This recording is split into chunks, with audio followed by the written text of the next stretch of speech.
کاروباری معاہدے اور عالی شان کی ڈائری کے کچھ اوراق ملے۔ ڈائری کے اوراق میں عالی شان نے اپنی پریشانیوں اور کچھ رشتہ داروں کے رویے کا ذکر کیا تھا۔ اس سوداگر کا نام ہی عالی شان تھا۔ فرید، محمود، ہمیں اس قتل کی گتھی سلجھانی ہے۔ یہ صرف ایک قتل نہیں ہے، ایک خاندان کے اندر چھپی ہوئی سازش کا معاملہ ہے، انسپکٹر جمشید نے سنجیدگی سے کہا۔ ڈائری کے مطالعے سے پتہ چلا کہ عالی شان کا ایک بھتیجا زبیر تھا جو جوئے اور فضول خرچی کا عادی تھا۔ وہ ہمیشہ مالی مشکلات کا شکار رہتا تھا اور اپنے چچا کی دولت پر نظر رکھتا تھا۔ ڈائری میں عالی شان نے کئی بار زبیر کی طرف سے جائیداد پر قبضے کی کوشش کا ذکر کیا تھا۔ زبیر کا ایک قریبی دوست عامر تھا جو ایک سابق وکیل تھا، لیکن بدعنوانی کی وجہ سے اس کا لائسنس منسوخ ہو چکا تھا۔ عامر کے پاس قانون کی پیچیدگیوں اور خفیہ راستوں کی گہری سمجھ تھی۔ ایک اور اہم کردار نادیہ کا تھا جو عالی شان کی بھانجی تھی اور اس کی شادی زبیر سے ہونے والی تھی۔ عالی شان نے ڈائری میں نادیہ کے رویے میں حالیہ تبدیلیوں کا بھی ذکر کیا تھا۔ اسے شک تھا کہ نادیہ کسی دباؤ میں ہے۔ معاملہ صاف ہے، محمود نے کہا۔ زبیر کو پیسوں کی ضرورت تھی اور عامر اسے قانونی مشورے دے رہا ہوگا، صرف مالی لالچ نہیں، انسپکٹر جمشید نے کہا۔ عالی شان کی ڈائری میں یہ بھی لکھا ہوا ہے کہ اس نے زبیر کو ایک بڑے قرض کی ادائیگی کے لیے آخری موقع دیا تھا۔ بصورت دیگر وہ اسے اپنی جائیداد سے بے دخل کرنے والا تھا۔ یہ ایک بڑا محرک ہو سکتا ہے۔ ڈائری میں علی شان نے اپنی موت سے ایک دن پہلے کے واقعات تفصیل سے لکھا تھا۔ وہ اپنے معمول کے مطابق رات دیر تک تہہ خانے میں اپنے خزانے اور قیمتی دستاویز کا جائزہ لے رہا تھا جب اسے کسی کے قدموں کی آہٹ سنائی گئی۔ اس نے اپنی ڈائری میں یہ بھی لکھا تھا کہ اسے محسوس ہوا جیسے کوئی اس کی نگرانی کر رہا ہو۔ انسپکٹر جمشید نے حویلی کے تہہ خانے کا دوبارہ جائزہ لیا۔ وہاں انہیں ایک خفیہ راستہ ملا جو براہ راست حویلی کے باہر ایک پرانے کنویں تک جاتا تھا۔ یہ راستہ اتنا تنگ اور پوشیدہ تھا کہ عام طور پر اسے کوئی نوٹس نہیں کرتا۔ یہ رہا فرار کا راستہ، انسپکٹر فرید نے کہا۔ قاتل اس راستے سے آیا ہوگا اور پھر فرار ہو گیا ہوگا۔ انسپکٹر جمشید نے کنویں کے قریب موجود مٹی کا بغور جائزہ لیا۔ انہیں مٹی میں کچھ چھوٹے چھوٹے شیشے کے ٹکڑے ملے جو کسی عام بوتل کے نہیں لگتے تھے۔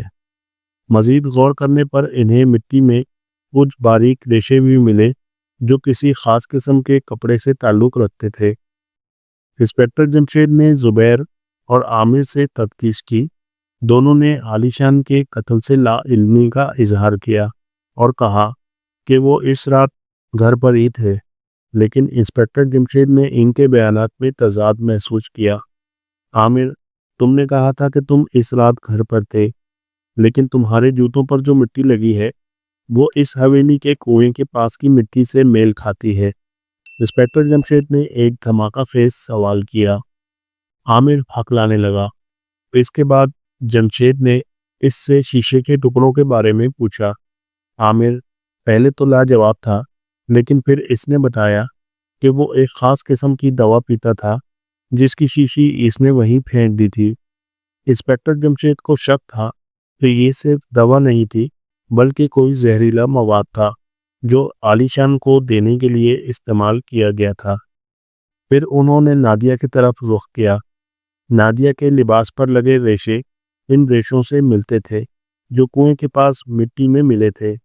نادیہ پہلے تو ڈر گئی، لیکن جب انسپکٹر جمشید نے اسے بتایا کہ انہیں زبیر اور عامر کے خلاف کافی ثبوت مل چکے ہیں تو نادیہ نے سچ اگل دیا۔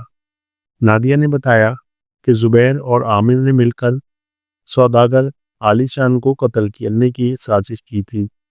زبیر کو عالی شان سے اپنی جائیداد بچانی تھی اور عامر نے اسے اس جرم میں مکمل مدد فراہم کی۔ قتل کی رات عامر نے خفیہ راستے سے حویلی میں داخل ہو کر عالی شان کو زہریلی دوا پلائی۔ جبکہ زبیر باہر انتظار کر رہا تھا۔ نادیہ کو یہ سب معلوم تھا کیونکہ اسے زبیر نے دھمکی دی تھی کہ اگر اس نے اس کا ساتھ نہ دیا تو وہ اس کے بھائی کو نقصان پہنچائے گا۔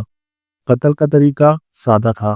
انسپکٹر جمشید نے مجرموں کو گرفتار کرتے ہوئے کہا، عامر نے عالی شان کو وہ زہر دیا جو اسے نیند میں ہی موت دے دے تاکہ موت کو قدرتی یا حادثاتی ظاہر کیا جا سکے۔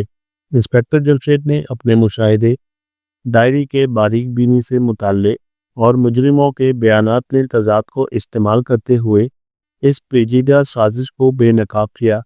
زبیر اور عامر کو گرفتار کر لیا گیا اور نادیہ کو گواہ بنا کر چھوڑ دیا گیا کیونکہ وہ دباؤ میں تھی۔ یہ معاملہ صرف ایک خزانے کی تلاش کا نہیں تھا بلکہ ایک خاندان کے اندر چھپی ہوئی سازش، لالچ اور رنجش کی گہری کہانی تھی جسے انسپکٹر جمشید نے اپنی ذہانت سے حل کیا۔ ایک بار پھر انصاف کا بول بالا ہوا۔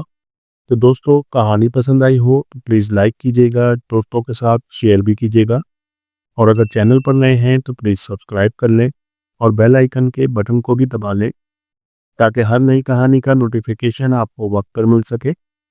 اور کمنٹس میں بھی اپنی آراء سے آگاہ کیجیے گا کہ آپ کہاں سے یہ ویڈیو دیکھ رہے ہیں اور آپ کو کس طرح کی کہانیاں پسند ہیں۔ تو پھر ملتے ہیں ایک نئی کہانی، ایک نئے قصے کے ساتھ۔ اللہ حافظ۔